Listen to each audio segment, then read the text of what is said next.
Hello students, आज political science के chapter 5 women change the world में वोमेन मूवमेंट्स यानी महिला आंदोलन के बारे में जानेंगे।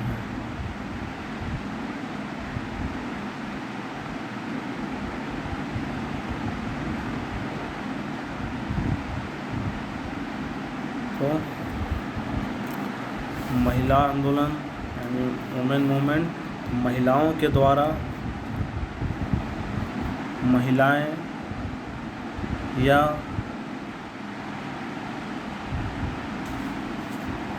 लड़कियों को पढ़ने के लिए या फिर वोट देने के लिए या कानूनी अधिकार के लिए या हिंसा उत्पीड़न के विरोध के लिए या फिर स्वास्थ्य में सुधार के लिए जो महिलाओं ने व्यक्तिगत रूप से इंडिविजुअल लेवल पर और आपस में मिलकर जो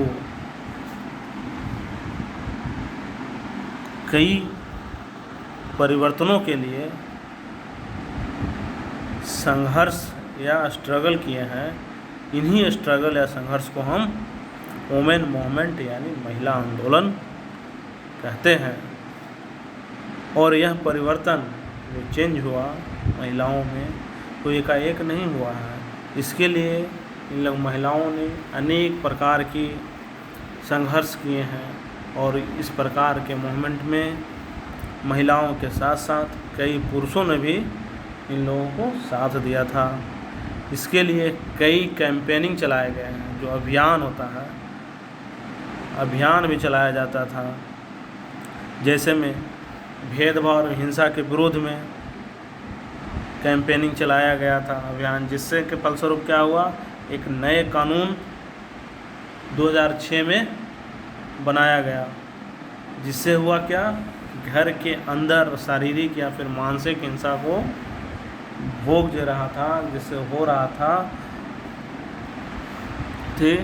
को क्या हुआ, कानूनी एक सुरक्षा प्रदान किया गया, एक कानूनी उसको अधिकार एक मिल गया, अगर हिंसा करता है तो लोग को सज़ा होगी। ठीक है, 2006 में किससे के थ्रू हुआ, ये सब महिला मूवमेंट के थ्रू हुआ या कैंपेनिंग चलाकर मूवमेंट के लिए। ठीक है, इस तरह से महिलाओं के अभियानों के कारण ही एक और 1997 में सुप्रीम कोर्ट ने वर्क प्लेस पर और एजुकेशनल इंस्टीट्यूशंस में महिलाओं के साथ होने वाले सेक्सुअल हैरेसमेंट यानी कि यौन उत्पीड़न या यौन प्रताड़ना से उन्हें प्रोटेक्शन मिल सके, इसके लिए भी कानून बनाया गया था। ठीक है, और 1980 के दशक में महिला संगठनों ने डॉरी डेथ यानी कि दहेज हत्या के खिलाफ भी आंदोलन किया था, जिसमें क्या होता था कि नवविवाहित जो युवतियाँ होती थी, जो उनके हस्बैंड होते थे और उनके ससुराल के लोगों द्वारा दहेज के लालच में उन्हें मौत के घाट उतार दिया जाता था, मार दिया जाता था। उसको रोकने के लिए महिलाओं ने कैंपेन चलाया, मूवमेंट चलाया तथा दहेज मांगने वाले के परिवारों को सज़ा दिलाने के लिए एक कानून की मांग की। अंततः इसके विरोध में, दहेज उत्पीड़न के विरोध में एक नया कानून पारित करना पड़ा, जिससे दहेज उत्पीड़न के द्वारा जो हत्या किया जाता था उसमें कमी आई और उन्हें सज़ा मिलने लगा।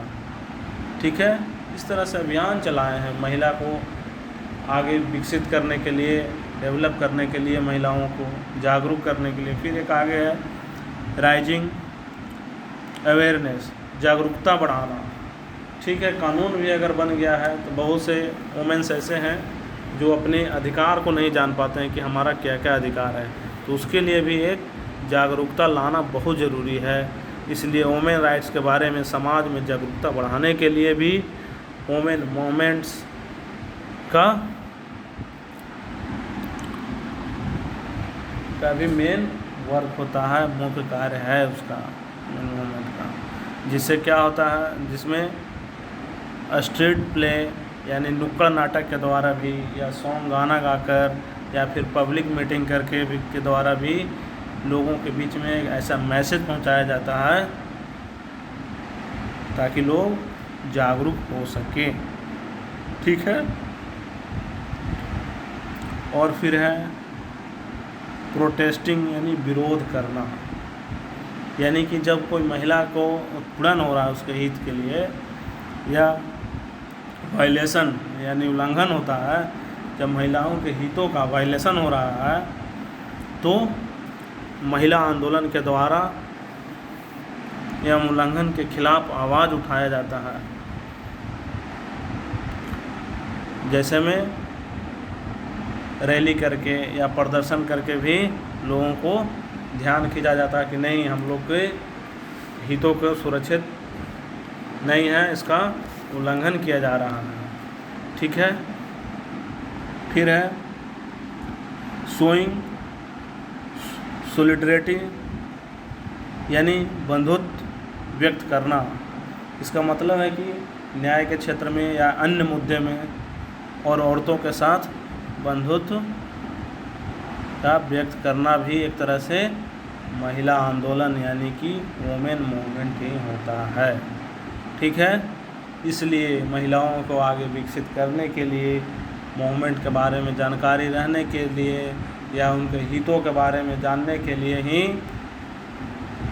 और जो वुमेन्स लोग जो संघर्ष किए थे उसको ताज़ा करने के लिए जो मूवमेंट चलाए थे, आंदोलन किए थे, करने के लिए एक अंतर्राष्ट्रीय महिला दिवस यानी इंटरनेशनल वुमेन्स डे के रूप में 8 मार्च को मनाया जाता है और उन लोगों को याद किया जाता है। ठीक है।